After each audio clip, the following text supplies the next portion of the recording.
¿Qué tal? ¿Cómo están? Bienvenidos una semana más a Estela. Es un placer para nosotros recibir hoy a Francisco Vázquez, exalcalde de A Coruña y exembajador de España ante la Santa Sede. Señor Vázquez, muchísimas gracias por aceptar la invitación que le hace Correo Televisión. Encantado. A esta casa siempre vengo muy contento. Bueno, pues nos alegramos. Bueno, ¿no oculta usted que está incómodo en el PSOE? ¿Cree que también es usted un personaje incómodo para el PSOE actual? No, yo en el Partido Socialista Obrero Español no es que esté cómodo, es mi cauce vital para expresar mis ideas, para expresar mi visión de la vida. Yo soy un socialdemócrata convencido y además milito en el Partido Socialista Obrero Español desde hace muchas décadas ya. Desde la clandestinidad. Exactamente, y lo hice y lo sigo haciendo en la medida que además lo que históricamente ha representado en el seno de la política española y de la vida de los españoles, el Partido Socialista Obrero Español, coincide plenamente con mi visión de la vida. Otra cosa diferente es que de un tiempo a esta parte yo esté desconcertado y desencantado. Eso es cierto, yo no se lo niego a usted porque entiendo que quienes hoy dirigen el Partido Socialista Obrero Español están muy lejos de lo que es su trayectoria histórica y de lo que son sus principios ideológicos. Y eso se ve no solamente en la deriva ideológica que tiene el Partido Socialista, sino sobre todo se ve un dato muy objetivo que no le requiere más comentarios, que es el voto de la gente. El Partido Socialista en estos momentos es una máquina de perder votos, en todas las elecciones, municipales, autonómicas, generales. Pero bueno, cuando yo levanto la voz lo hago y lo vuelvo a repetir una vez más, desde la lealtad, desde la idea de decirme, yo creo que estáis equivocados, yo creo que está mal lo que se está haciendo, ¿verdad? Y yo creo que además es necesario rectificar urgentemente el rumbo. Ahora bien, partido en estos momentos, pues mire usted, yo sí que sigo siendo socialista, lo que yo dudo hoy es de que si coinciden con los planteamientos ideológicos e históricos del PSOE, quienes hoy lo dirigen. Por ejemplo, Rubalcaba. Pues sí, sorprendentemente, ¿verdad? Aunque ahora parece que está dándole un golpe al timón, él. Pero el Partido Socialista ha quedado pues en manos de toda una serie de personas jóvenes, procedentes de juventudes socialistas, profesionales de la política. ¿Del aparato? Sí, el aparato, que no tienen un antes de la política, y eso impide que tengan un después de la política, por lo tanto, están aferrados al cargo. Están aferrados al cargo y, sobre todo, pues reflejan algo que no es solamente un defecto del PSOE, yo creo que es general de la política española hoy en día, reflejan una mediocridad absoluta, una falta de preparación y de conocimiento de la historia, de las circunstancias en las que hoy se desenvuelve la política, tremendo, y que se refleja después en muchas de las decisiones que toman. En el partido tienen asumido en todo caso que es usted un verso libre. A usted nadie le llama, oye Paco, ¿cómo has dicho eso? No, claro, solo faltaba. Yo además toda mi vida he tenido mi propia opinión. Yo creo que precisamente la grandeza del político es formar y crear opinión. Eso es la grandeza del político. El político, incluso si usted me apura, tiene que tener un punto de provocador, para trasladar desde sus propuestas pues el debate a la propia sociedad. El político tiene que ser innovador y el político además tiene que actuar conforme a su propia conciencia, los valores que él considera que son determinantes y esenciales. Yo no considero político a quien simplemente se limita a repetir como un papagayo la consigna del día, ¿verdad? O que su opinión la da en razón de la última encuesta, o en razón de la última editorial. Pues eso está a la orden del día, en este momento, digo, y desde hace un tiempo ya, no solo en el PSOE. Bueno, pues mire usted, los resultados prácticos a la vista están, de tener esta línea de políticos planos, ¿verdad? No hay debate, pero fíjese usted, yo vengo de una generación que tuvimos que debatir primero cómo íbamos a asumir nuestra participación en la democracia que venía después de la muerte del general Franco, el socialismo histórico, el socialismo renovado, el socialismo de la clandestinidad del interior, el socialismo histórico que había estado en el exilio, que tuvimos que debatir después nuestra visión de la Constitución, de cómo queríamos que fuera la convivencia en España. Tuvimos que debatir si república, si monarquía, si federalismo, si autonomía, si centralismo. Tuvimos que tener un debate ideológico que no puede usted imaginarse lo que desgarró la vida interna del partido, como fue el del marxismo sí, marxismo no. que fue cuando se produce nuestra asunción del gobierno. Y después, cuando gobernamos, tuvimos que debatir muchas cosas, cómo era nuestra línea de gobierno, hasta dónde íbamos a llegar, cuál iba a ser nuestra relación con el mundo empresarial, con el concepto de la propia propiedad. Llegamos incluso a plantearnos el modelo de partido, romper o no romper con los sindicatos, ser un partido al estilo de como era en aquella época el Partido Laborista Inglés, dependiente de las trade union, de los sindicatos, aquellas huelgas generales de UGT. Pero fíjese usted qué cuestiones fundamentales que después repercuten en la vida de la sociedad en la medida que el Partido Socialista representa a un sector importante de esa sociedad. ¿Hay algún debate de ese estilo de un tiempo a esta parte en el seno del Partido Socialista? Yo diría que no. ¿Oye usted hablar de algún problema, ya no desde una perspectiva ideológica, de alguno de los problemas reales que atenazan a los españoles de hoy? Nada. Y además, a mí me sorprende, es la primera vez que lo voy a decir, ¿verdad? Me sorprende cuando algún compañero veterano dice es que ahora se va a producir una renovación. Digo, pero ¿dónde está esa renovación? Es que hay algún presidente de comunidad autónoma socialista brillante que sea conocido y respetado por la opinión pública, Bono, Ibarra, Chávez, como era. Hay algún alcalde brillante que no cesa de tener mayorías absolutas. Hay algún diputado conocido por todos los españoles, ya no digo 5, 2 o 3 diputados conocidos por sus intervenciones, sus brillantes intervenciones, sus polémicas parlamentarias. No hay nada, no hay nadie, no hay nadie. Pero pues vaya no panorama, ¿eh? Pero bueno, yo me limito a constatar lo que hay. No hay ni siquiera personas socialistas, brillantes dirigentes que vengan del mundo institucional, académicos, profesores de universidad, miembros de la administración del Estado. Pero lo peor de todo es que ni siquiera hay dirigentes que vengan de tener un papel reconocido por la sociedad desde plataformas de la propia sociedad, desde los sindicatos, desde asociaciones de vecinos, desde asociaciones de padres de alumnos, desde los stop desahucios. Pues mire usted que no ha habido en estos momentos trifulcas derivadas de un gobierno de derechas que ha restringido muchos derechos adquiridos en materia educativa, en materia... Ha salido ahí, ha emergido alguien que dijera yo soy socialista y que hoy nos sirviera a nosotros como un referente para poder ser dirigente y poderlo presentar como alternativa frente a la sociedad. No hay nada, lo único que tenemos son una serie de personas que llevan aferrados al sillón desde hace 8 o 10 años, que han hecho de la política una profesión, y claro, esto está lastrando una de las principales necesidades que tiene toda democracia, que es la alternancia.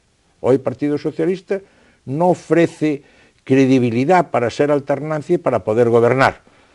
Y esta gente además lo asume y lo que busca es hacer un planteamiento frentista, que es lo peor que se puede hacer en una sociedad como la española, pues con todos esos grupúsculos de izquierda, de extrema izquierda, con los que el socialismo actual va de la mano, ¿verdad? Hoy competimos más con Izquierda Unida que con el Partido Popular, que es con quien debemos competir, ¿verdad? Sobre todo por ese gran espacio del centro.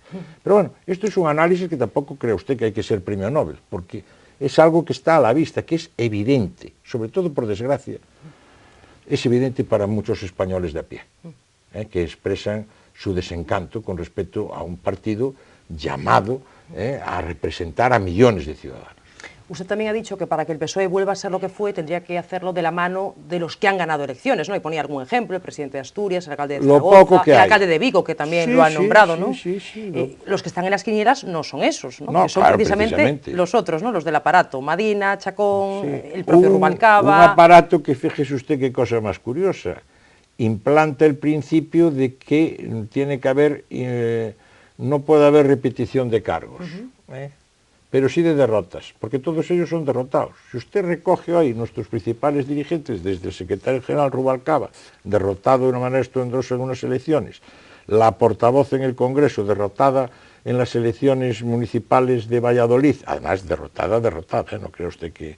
O el secretario de Organización, derrotado 2 veces consecutivas en las elecciones autonómicas de Castilla y León. Pachi López. Es decir, todo un sindicato de derrotados, ¿verdad? Claro, esto, pues a ningún lado vamos así.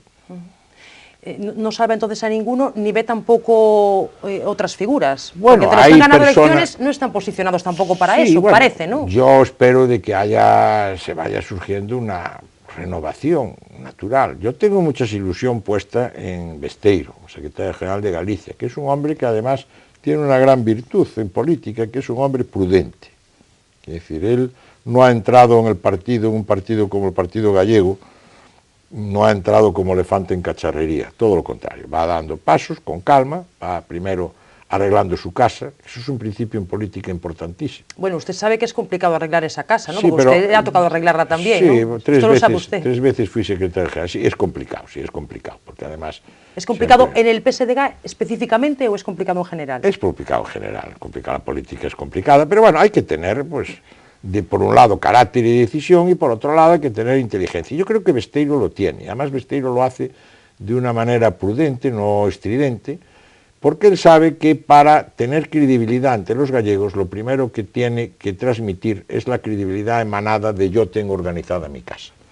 Y entonces hay que acabar pues con resabios antiguos y con restos todavía de una etapa que el ciudadano rechazó claramente, como fue la del denominado bipartito, los resultados electorales así lo determinaron, porque el Partido Socialista traicionó su propia esencia al pactar con el Bloque Nacionalista Gallego, que es una organización independentista, frentista, que nada tiene que ver con nosotros. Quiere decir, el modelo de sociedad, lo que queremos construir en Galicia, los socialistas, es la antítesis de lo que quieren hacer los nacionalistas. Por lo tanto, el hacer una alianza contra natura rechinó el voto de muchos ciudadanos. Usted dice, nacionalismo y socialismo son incompatibles, pero por ejemplo Besteiro gobierna la Diputación de Lugo con el BNG y parece que sin problemas. Pactos coyunturales, pero otra cosa distinta es la construcción de un modelo ante el Partido Popular, que Besteiro lo va haciendo bien. Besteiro lo que va buscando es la de que haya una alternativa socialista, no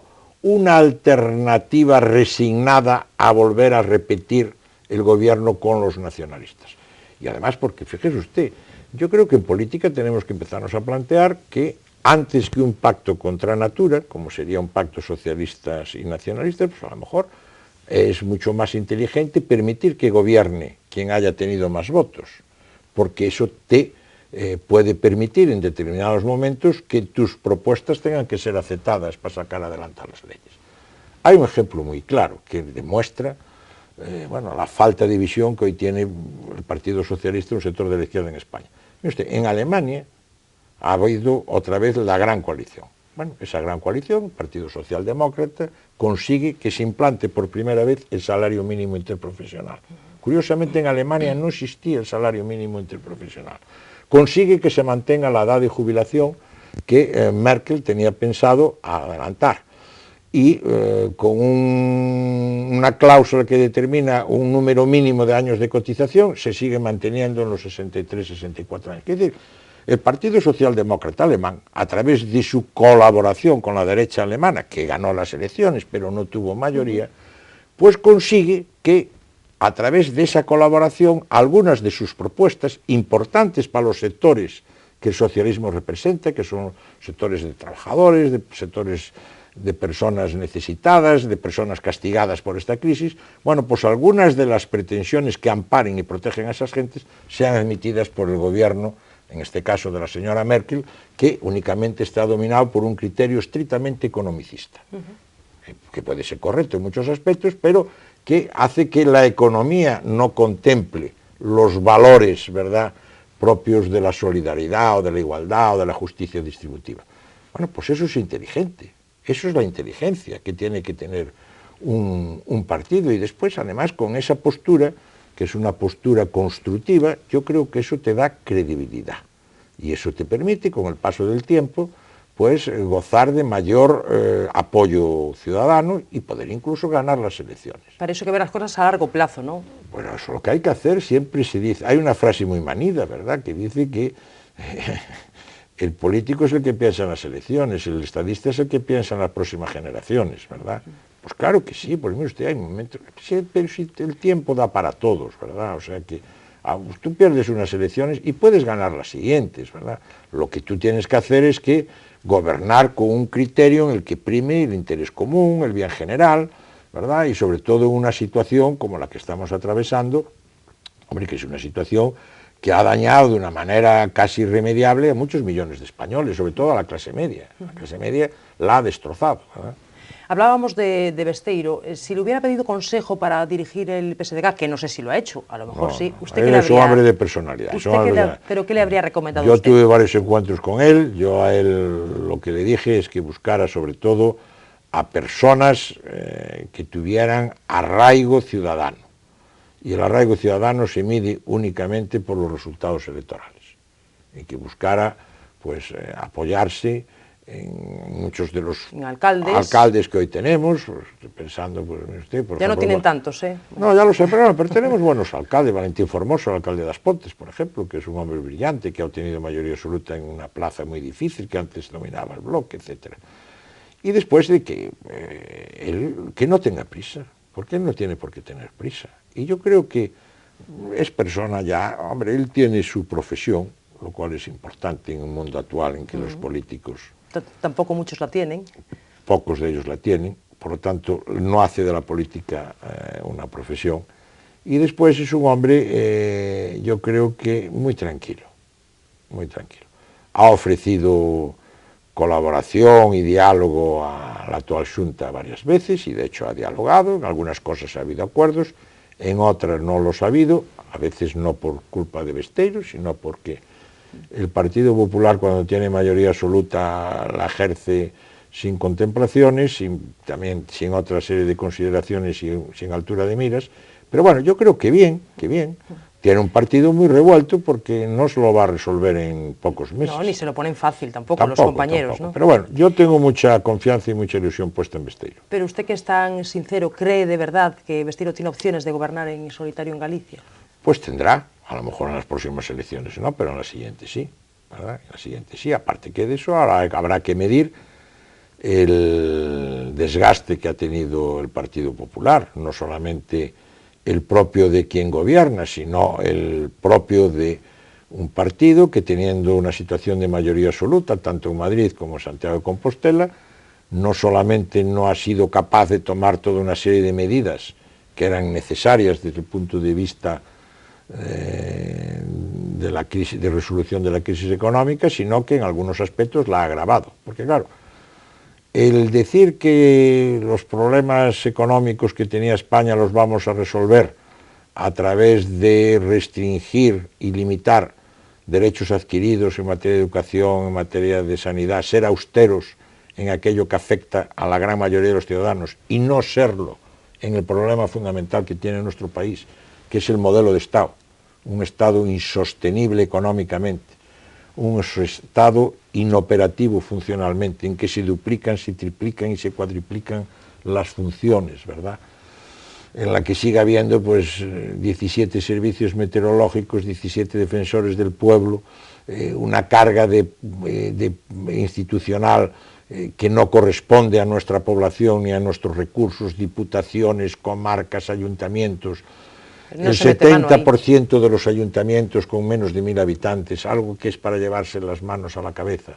Y ahí el Partido Popular, con mayoría absoluta en la mayor parte de las instituciones autonómicas, con mayoría absoluta en los ayuntamientos, no ha hecho nada, no se ha atrevido a entrar en esta cuestión, aparte de otra serie de consideraciones, ¿verdad? Y eso pues le va a ocasionar pues el desgaste, porque si ahí se hubiera hecho un esfuerzo de austeridad, eso legitimaría al gobernante a pedir austeridad a los ciudadanos y a pedir que nos apretáramos el cinturón coyunturalmente a costa incluso pues de ver mermados la calidad de nuestra sanidad o la calidad de nuestra educación. Pero no ha sido así. El Partido Popular, el gobierno del Partido Popular, pero vamos, ha entrado en tromba en estos derechos, ¿verdad? Y ha confundido lo que es ordenar la gestión, intentar gestionar de una manera racional, economizando, con la limitación y la restricción de derechos adquiridos que son la base de la sociedad del bienestar, incluso privatizando muchos de ellos, dejándolos a las oscilaciones de la oferta del mercado, de la demanda y la oferta del mercado, lo cual hace que los sectores más desfavorecidos, jubilados, por ejemplo, Yo ahora soy un jubilado, que tengo la pensión que tengo, congelada, por cierto, desde hace 2 años. Las personas que están angustiadas por el problema del paro, etcétera, etcétera, bueno, pues vean cómo se les limita y cómo se les perjudican aspectos tan fundamentales para sus vidas como es el cuidado de su salud, como es la educación de sus hijos, etcétera. Esto le pasará factura. Por eso le digo a usted de que es necesario siempre que el ciudadano pueda tener una alternativa, nacida desde las visiones distintas que tenemos de cómo debe ser la sociedad. Los socialdemócratas entendemos que desde un sentido de libertad, de respeto a la libertad, desde un sentido de un compromiso absoluto con la idea de la justicia, la defensa de la legalidad, nuestro objetivo fundamental es conseguir, a través de lo que se llama comúnmente sociedad de bienestar, una sociedad en la que se favorezca a los más desfavorecidos, en la que se busque la posibilidad desde la igualdad de tener las mismas oportunidades unos y otros, etcétera, etcétera. Ese no es el discurso que hoy tiene el Partido Socialista. Y yo creo que ese sí es el discurso que empiezan a tener cuadros emergentes, de los cuales uno de los del prototipo que los puede representar es Besteiro. Otra cuestión que le preocupa mucho es la cuestión territorial. Muchísimo. ¿No? ¿Hasta qué punto PP y PSOE son responsables de que estemos en la actual situación con una consulta soberanista en Cataluña que ya tiene fecha? Bueno, yo no tengo ningún reparo en reconocer que el primer responsable es el Partido Socialista Obrero Español.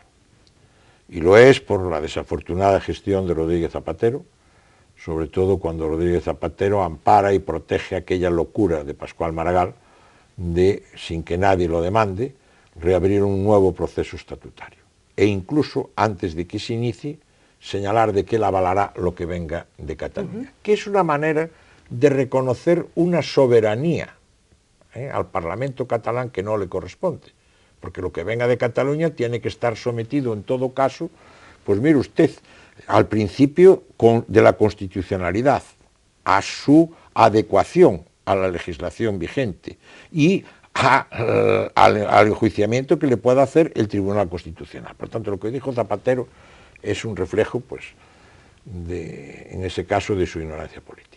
Y después todo aquel proceso que fue una locura absoluta. De aquellos polvos vienen estos lodos. ¿Y el Partido Popular? Y el Partido Popular tiene la gran responsabilidad, Mariano Rajoy. Yo reconozco que Mariano Rajoy lo que lleva es una estrategia, ¿no? De decir, yo no intervengo mientras que no se produzca una situación de legalidad y no entro en el debate político. Bien, esto tiene un riesgo evidente, y el primero es que le da la iniciativa a los independentistas catalanes, y además de darles la iniciativa, sitúa el debate en un escenario erróneo, que es decir, es el escenario de no poner en evidencia que no se puede romper la unidad de España.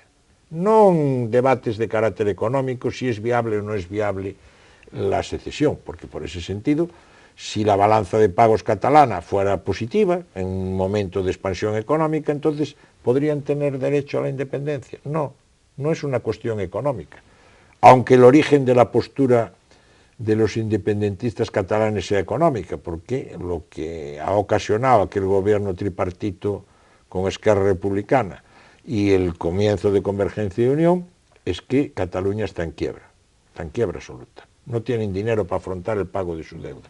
Y por lo tanto han hecho una pirueta política, en la que le han achacado a España la responsabilidad, diciendo que el resto de España le roba, y a partir de ahí han creado una quimera que les favorece en la medida que eso distrae la atención pública y no hay debate sobre las consecuencias de su nefasta gestión, como es donde empezó el copago farmacéutico, por ejemplo, y todas estas cosas. Pero bueno. ¿Y cómo acabará esto? Mire usted, esta aventura. Esta aventura, yo creo que tampoco hay que ser. Esta aventura, por ejemplo, Esquerra Republicana está encantada de la vida. Y la tensión no va a minorar hasta que lleguen las elecciones municipales, no el referéndum, que va a ser intento de referéndum, que no lo habrá, o habrá ahí un conato.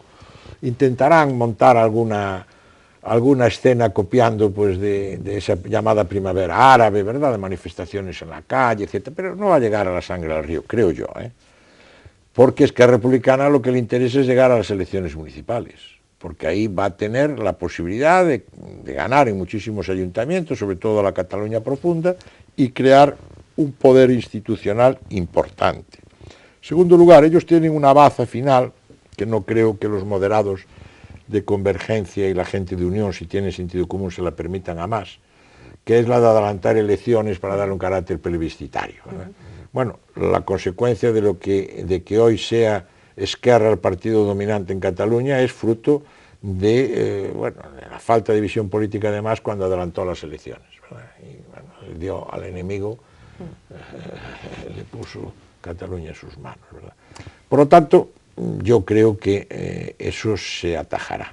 Ahora, lo cierto es que falta, en las novelas policíacas, siempre hay policía bueno y policía malo, ¿no? Aquí, en el gobierno del Partido Popular, no hay todavía policía malo. Es decir, yo comprendo que Mariano Rajoy quiere pasar impoluto, pero bueno, tiene que haber alguien que diga, oiga, mire usted, como infrinjan la ley, se les aplicará la ley, porque eso es dura lex, ¿no? La ley es dura, ¿no? Y por lo tanto se suspenderá la autonomía o se tomarán las medidas que correspondan frente a una actitud sediciosa. Porque el señor Mas lo que está haciendo es anunciando un golpe de Estado. Es decir, ¿qué diferencia hay entre Tejero y Mas? Ninguna. Ninguna. Y yo ya asumo lo que estoy diciendo. Sí.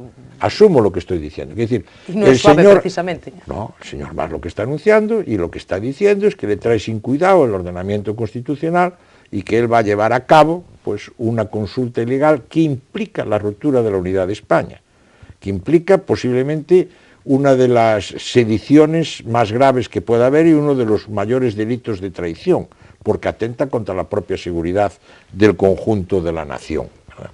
Lo cual no quiere decir que después no lo lleven a cabo, ¿verdad? Pero está anunciando eso.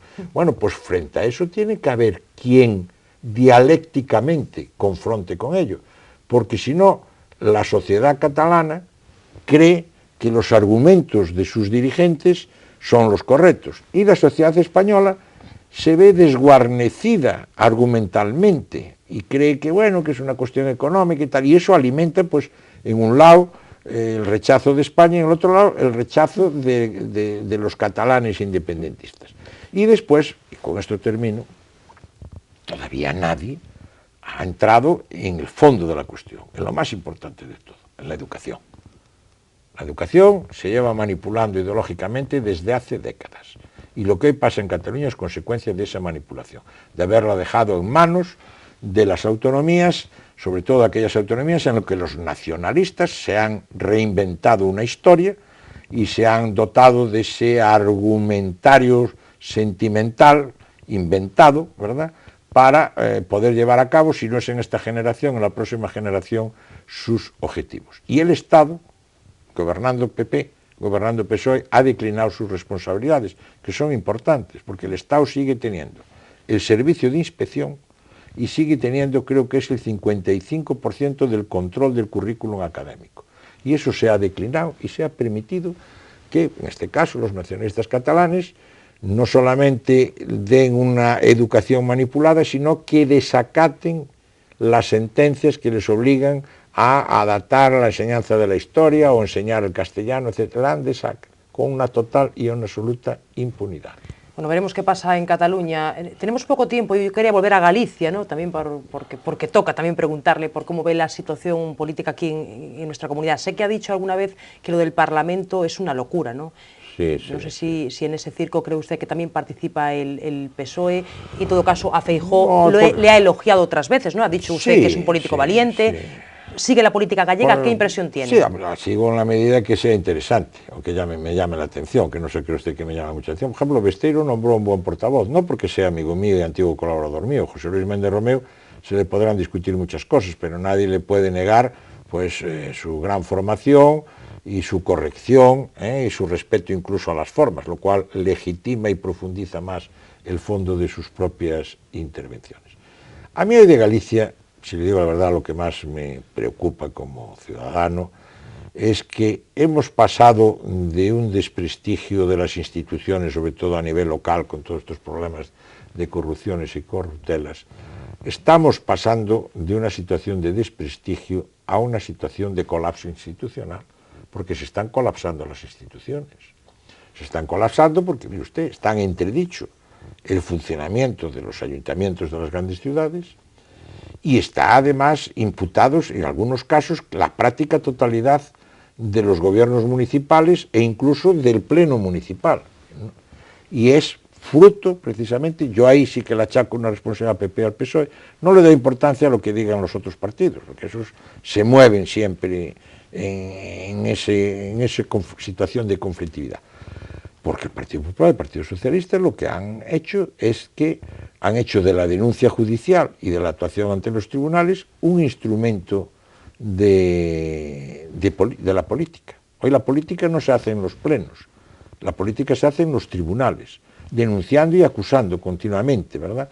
Cuando lo que se tiene que hacer es, en su caso, reprochar una actuación y, en su caso, si esa actuación se infiere que es delictiva, ya actuará de oficio la Fiscalía, porque eso es la obligación de la Fiscalía, no es el político lo que tiene es que confrontar políticamente y poner en evidencia, bueno, pues una actuación errónea o incluso una actuación presuntamente delictiva, pero no acudir unos y otros a los tribunales lanzándose las denuncias como si fueran los grandes argumentos, ¿verdad? Sí, ayer mismo el alcalde de Ourense, por ejemplo, por ponerle un ejemplo. Porque eso, claro, lo que se hacen es se dañan unos a otros. Y ahí tenían que ponerse de acuerdo. Yo no sé a nivel español, pero al menos a nivel gallego tenían que hablar Feijóo y tenía que hablar Besteiro. Y nadie más. No Beiras ni Vence. Mire, eso es lo que van a alentar es precisamente esta situación en la que vivimos. Pero el Partido Popular y el Partido Socialista no pueden estar así. El Partido Popular y el Partido Socialista no pueden en Ourense, como gobierna el PSOE, los concejales del PP pedir la dimisión. Y en Santiago, como gobierna el PP, los concejales del PSOE pedir la dimisión. Y se va usted a Lugo y viceversa. Como allí gobierna el PSOE, pues que se vaya. Y va usted a La Coruña y como en Coruña gobierna el PP, lo que se va. Y el que está imputado aquí tiene presunción de inocencia si es de mi partido. Bueno, no lo estamos viendo eso pues fíjese, todos los días. Eso provoca un mayor desencanto y provoca además una situación en la que, como lo estoy diciendo usted, no solamente por esa irresponsabilidad de los propios partidos, porque créame que eso me preocupa mucho. Hoy las instituciones y la política está desprestigiada y eso no puede ser, sino que además lo que estamos corriendo un riesgo real es de que quede colapsada institucionalmente las instituciones, que queden colapsadas. Oiga, falta menos casi un año para las elecciones municipales. Va a haber un porcentaje de candidatos importantísimos que con la lentitud de la justicia pues estén sometidos a procesos abiertos, que los van a relegar. Fíjese usted, además, ya no hablo desde el punto de vista político, desde el punto de vista humano, el daño que se puede hacer a las personas, a las familias, porque mucha gente que es inocente pero que se ve incursa en esta locura alentada por los propios partidos políticos, tienen hijos, tienen mujer, tienen familia, tienen amigos, viven en sociedades pequeñas relativamente, en ciudades pequeñas, que vas por la calle y no sabes cómo te mira la gente. Tremendo, ¿verdad? Tremendo. Yo creo que ahí había que tener una visión, una altura de miras mayor, ¿no? Y entonces, bueno, pues debatir lo que haya que debatir políticamente, pero no lo veo en nada. Hay un concejal en Coruña, fíjese lo que le voy a decir, que nada más no es socialista, que es Lorenzo, se llama, que ese es el único que a veces le leo en el periódico, le veo alguna entrevista, que el hombre es valiente y además muy correcto a la hora de fijar lo que hay que hacer, ¿no? Pero es un caso único, por eso le digo que Feijóo y Besteiro debían hablar de esto y fijar una posición común y punto, y echar para adelante. Y falta, y con esto termino, otra cosa. Falta todavía un ayuntamiento que haya dado al alcalde una rueda de prensa diciendo he investigado todo el sistema de contratación y quiero decir a los ciudadanos que desde el punto de vista administrativo no aprecio ninguna irregularidad, o que diga de los 12 contratos que hemos investigado en 11 no apreciamos ninguna irregularidad y en una apreciamos una irregularidad. Falta todavía, y llevamos 2 años mareando... No sé si lo veremos eso. Pero hombre, por favor, un ayuntamiento funciona con el secretario general, con el interventor, con el depositario, con los servicios jurídicos, con el jefe de urbanismo. Pero por favor, es que estamos dando una imagen deformada de lo que es el funcionamiento de las instituciones. Tendría que pedir otro programa para seguir conversando con usted, pero estamos terminando, ya casi terminando, y no hemos hablado de José Blanco, que es otro de los protagonistas de la semana en Galicia, ¿no? Y bueno, sé que usted ha sido crítico, ¿no?, con su inclusión. No, usted hablaba de exministros en general, ¿no? Hablaba de exministros en general, que hay 3 en la lista del PSOE a las europeas. Hablaba en general. No hablaba de José Blanco entonces. No, yo hablaba en general, y yo además, yo nunca me gusta personalizar. Además yo a Pepe Blanco le tengo cariño y simpatía. Era un chaval joven cuando yo estaba en política y había hecho cosas y tal. Pero bueno, en todo caso, mire usted, el Partido Socialista lo que tenía que decir es que sus candidatos, los que van a Europa, creo que es lo elemental, a ver lo que hace el PP, que por cierto el PP los está llevando al huerto, porque fíjese usted, no tiene candidato. Todo el mundo hablando a ver si tiene candidato, lo cual permite que se pueda atacar a los candidatos del PSOE, y después eso hace que haya una expectación a ver quién es el candidato y pueda dar una gran sorpresa a Rajoy, como hará, que combinará, ya verá usted, la lista con una crisis de gobierno. Ahí demuestra que es inteligente nuestro paisano. Pero bueno, ¿cómo debe ser la lista para Europa? Yo que tengo que votar. Bueno, pues viste, la lista para Europa, me imagino que habrá candidatos que hablen idiomas, porque eso es la condición mínima que se requiere. Candidatos que conozcan todo ese mundo complejo de las instituciones europeas. Oiga, que es muy complicado, ¿eh? Los comisarios, la comisión, no sé qué, de toda la normativa. Y que sean especialistas en alguna de las cuestiones que afectan a los intereses españoles, pues la pesca, la cuota láctea, la agricultura. En la lista alguno hay con ese perfil, ¿eh? Alguno hay. Bueno, nadie lo ha manejado públicamente. Aquí se ha dicho que si hay de 20 años, que si hay de 30 años, que si hay de 40 años. Eso es un error. Es decir, porque lo que tendríamos que vender es otra cosa muy distinta, ¿verdad?, para las elecciones europeas. Pero bueno, esperemos que salgan bien. Con todo, ya le digo que nos están llevando al huerto. A mí me recuerda, lo que está haciendo Mariano Rajoy, no lo está inventando Mariano Rajoy, ¿eh? Lo hizo Mitterrand con Giscard d'Estaing. Hubo unas elecciones a presidente de la República Francesa que Mitterrand tenía que presentarse a la reelección y faltaban 2 meses y no dijo nada, y un mes nada, y una expectación tremenda, y nada, y un problema, hasta que se creó una sensación de angustia en Francia. Pero ¿se va a presentar o no se va a presentar el presidente? Parece que ya surgía un clamor popular, ¿no?, como aquella manifestación de la República, ¿no? Cuando viene la República y dice, surge de las entrañas del pueblo un profundo clamor popular exigiendo y reclamando libertad y justicia. Bueno, y el día anterior a la fecha límite, Mitterrand, así condescendiente, dijo, bueno, me voy a presentar a la reelección. Sí, y ganó, y claro, y ganó. ¿Cómo lo va a ganar? Fíjese usted, hasta el 10 de abril o 9 de abril pueden presentarse candidatos. Fíjese usted la de días que el PP sin candidato quema a los candidatos de los demás partidos no tienen más discurso que decir, a ver quién es nuestro adversario, quién es nuestro...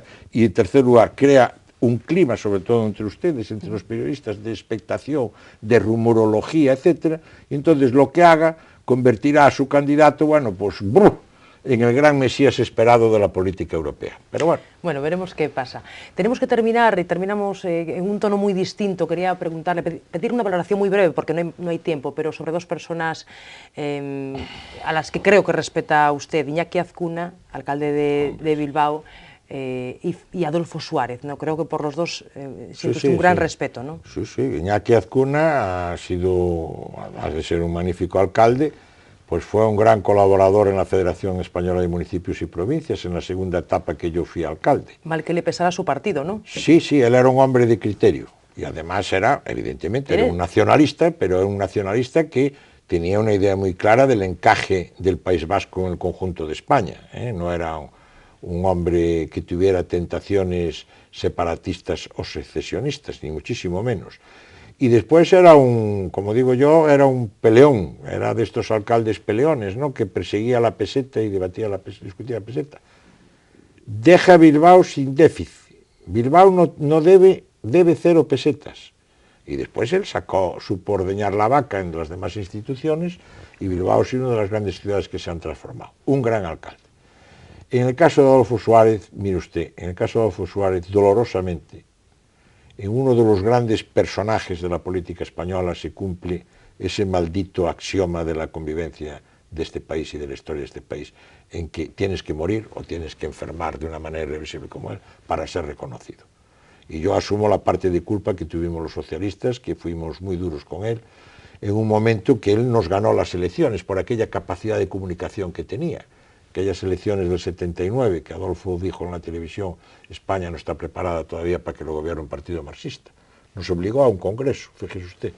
Y entonces nos dimos cuenta de que para poder gobernar una de las condiciones requeridas era precisamente atacar a Adolfo Suárez. No hizo mucha falta atacarlo porque por desgracia lo traicionó su propio partido. Suárez ha sido un hombre providencial para este país. El maridaje Juan Carlos Adolfo Suárez, del rey y de quien fue su hombre de confianza, fue decisivo y determinante. Y Suárez refleja la esencia de la transición democrática, que es la generosidad de todos. La reconciliación se logró por la generosidad de todos. No solo de quienes veníamos del exilio, veníamos de la represión, que renunciamos a cualquier tipo de revanchismo. Sobre todo la generosidad de quienes desde el propio poder supieron renunciar a la fuerza que les daba el poder para abrir cauces de encuentro, cauces de diálogo y sobre todo acuerdos que permitieron construir un proceso constituyente con unas elecciones libres, reconociendo a todos los partidos, Suárez reconociendo al Partido Comunista, ¿verdad? Y llevar a cabo la transición que derivó en la democracia que hoy vivimos. Y eso se debió en gran medida a Suárez, un hombre que provenía del movimiento, pero un hombre de un carácter muy abierto, muy tolerante. Mire usted, yo tuve una buena relación con él, vamos, no íntima, estrecha, pero yo siempre recuerdo la primera encuentro que tuve con Adolfo Suárez. Fuimos Antonio Rosón, nos llevó Pío Cabanillas, fue Valentín Paz Andrade, Domingo García Sabel, Antonio Rosón, Iglesias Corral y yo, para hablar de la preautonomía. Yo llevaba unas instrucciones de estar muy duro, de no aceptar las conclusiones. Entonces al llegar tenía esa forma de saludar que te agarraba el brazo. Hombre Paco, nunca nos habíamos saludado. Hombre Paco y tal. ¿Qué tal va el Deportivo? Y entonces ya... Entonces me dice, ya sabes que yo jugué en el juvenil. Yo lo sabía, que había el juvenil era el equipo filial deportivo. Sí, sí, presidente. Hombre, jugaba fulano, porque tal, pum, pum, pum, las alineaciones, tal. ¿Y las instrucciones? Entregado. Además, yo aprecié que era un patriota, Era un hombre inteligente, pero era un patriota. Él tenía la idea de la España democrática. Después Guerra me decía, no vuelves más. Me decía Guerra, no vuelves más, porque te convencí. Dije, era un hombre en ese estadista, sentido, no político. Sí, ¿no? Y era un hombre muy cautivador y después tuve más ocasiones de hablar con él. José Luis Meilán lo hizo doctor honoris causa en Coruña, vino a Coruña y tal. Un gran personaje que además él refleja pues todo ese gran sector procedente del régimen anterior que supo ver la necesidad del cambio, no de la ruptura, pero sí de la reforma. Y de una reforma que al final confluimos todos y que consiguió que nuestra generación, la generación de nuestros padres y de nuestros abuelos, anduvo a tiros en las trincheras, ¿verdad? La nuestra construyó la democracia. Y yo espero que las generaciones venideras sepan asumirlo en el sentido de, desde la propia democracia, convivir unos con otros y acabar con crispaciones derivadas muchas veces de esa falta de preparación de los políticos. Porque si algo nos enseña la historia es que en España las cuestiones territoriales, las cuestiones religiosas, ese anticlericalismo decimonónico, y sobre todo todas las cuestiones de memoria histórica, lo que ahondan es en las divisiones, en los enfrentamientos, y traen malas consecuencias. Por tanto, sigamos un poco ese espíritu de Adolfo Suárez, un hombre importante en la historia de España. Bueno, nos han quedado 1000 temas para hablar, así que prométame que vuelve dentro de un tiempo y seguimos conversando sobre cómo están las cosas. Vuelvo de mal.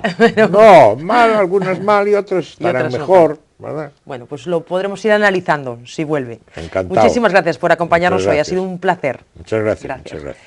Gracias a todos por seguirnos una semana más. Volvemos, ya saben, dentro de 7 días para conversar, como hacemos siempre, con los protagonistas de la actualidad.